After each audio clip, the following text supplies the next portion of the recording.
immigration and often has regular sets of questions for his teams. So what is his concern about this being a super spreader event where you've got 400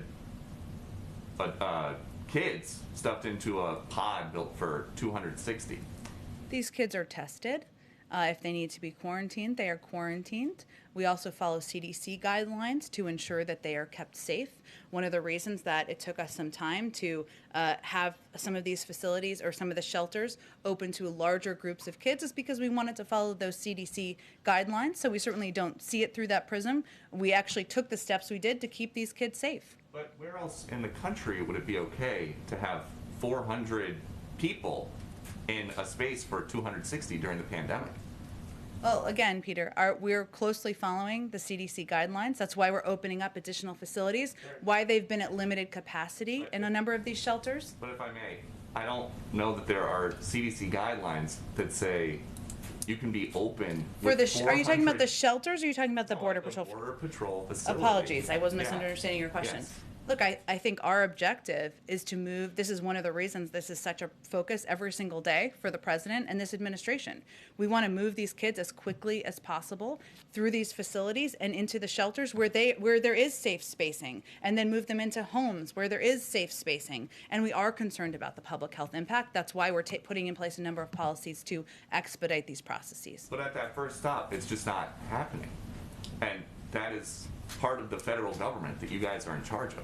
Well, again, I think I've outlined for you specifically even a number of steps that we have taken and we are taking to expedite processing at the border, to ensure we're expediting the timeline, because these Border Patrol facilities are not made for children. We want to move them in part because of COVID, in part because they're not places that have the educational, the health resources, and other resources that we believe these children should have access to.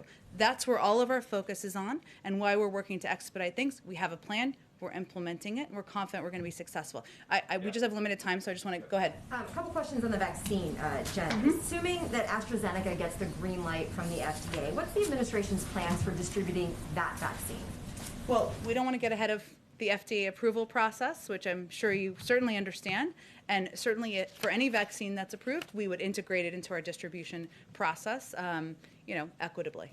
Is there the sense that the U.S. would have enough supply from the other 3 vaccines, that the AstraZeneca supply could all be shipped overseas? Would that be a plan from the administration? I wouldn't jump to that conclusion at this point. There are obviously a number of factors, including the fact that these variants are unpredictable.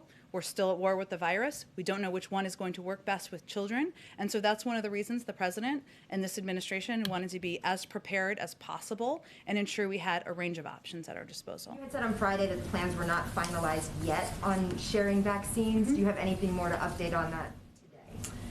No, first, we are committed to, the U.S. has been, as you know, because you've covered it closely, one of the hardest hit countries in the world. More than 500,000 people have died. 1,400 people continue to lose their lives every single day. As I noted, there are still a number of factors that are unpredictable that we need to plan for to the best of our ability, including the variants and the impact and what will be most effective, as well as what will work best with children. We are, as we get increasing confidence that we have enough vaccine, we will explore options for sharing more broadly. We want to largely be a part of the global solution here. We recognize fully that in order to defeat the pandemic globally, the global community needs to be vaccinated, but there's a shortage of supply at this point around the world, but also including around the country still. And as you know, because you all talk to governors and other elected officials, they are still looking for supply. There are still people who want the vaccine who don't get the vaccine. We are not sitting on a secret dose of supplies. We are focused on getting these out the door as quickly as possible at this point. One more. The president on Friday seemed to suggest that he thinks you could double the goal. 100 million shots in the first 100 days already hit. And he said, we hope we can keep the pace, 2.5 million a day, may be able to double it. Is the new goal now 200 million shots before day 100? We don't have a new goal to set. Our team is looking at that. We certainly want to put one out publicly once our health and COVID team has taken a look at what's viable, and hopefully we'll have more on that soon.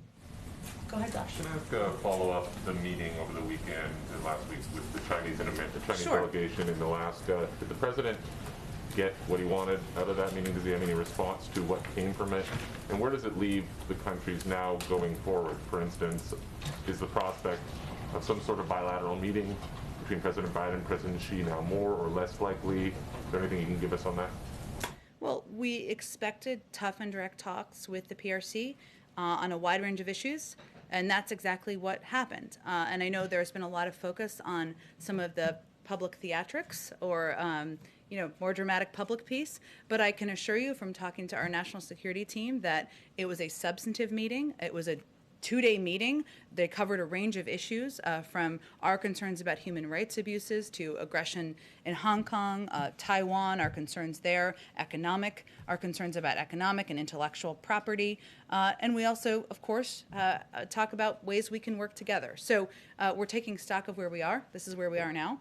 I expect the president will certainly be talking with his national security team, Jake Sullivan and Tony Blinken, our Secretary of State, National Security Advisor, who traveled, and we will have close consultation with allies and partners on the way forward. We'll continue to work with China, of course, going forward, where it's in the interest of the American people. But in terms of next steps, Anchorage was a standalone meeting, and we don't have anything more to determine about what's next. And today, the U.S., EU, and other countries announced new sanctions on China with respect to human rights abuses.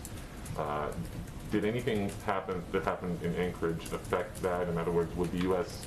have not participated in that, had certain conditions been met? Is there any link between the two? And what next steps do you think? China has retaliated against the EU. Do you expect U.S. retaliation? And is there any more sanctions that you would do if they don't act to change course with respect to the treatment of these minority groups? Well, on the first question, I'm not aware of any linkage or plans to pull that back. Obviously, this was a reaction to what we felt were serious human rights abuses. Obviously, the Europeans felt this as well against members of Xinjiang's ethnic and religious minority groups. And no meeting would change our concerns related to that. And we took action, as you noted, in unity with the United Kingdom, Canada, and the European Union, who also acted against human rights abusers in connection with these atrocities. This demonstrates our ongoing commitment to work multilaterally to advance respect for human rights. And we continue to have grave concerns about China's crimes against humanity and genocide on Uyghurs in Xinjiang. But I don't have anything to predict for you on future sanctions. Obviously, this is an issue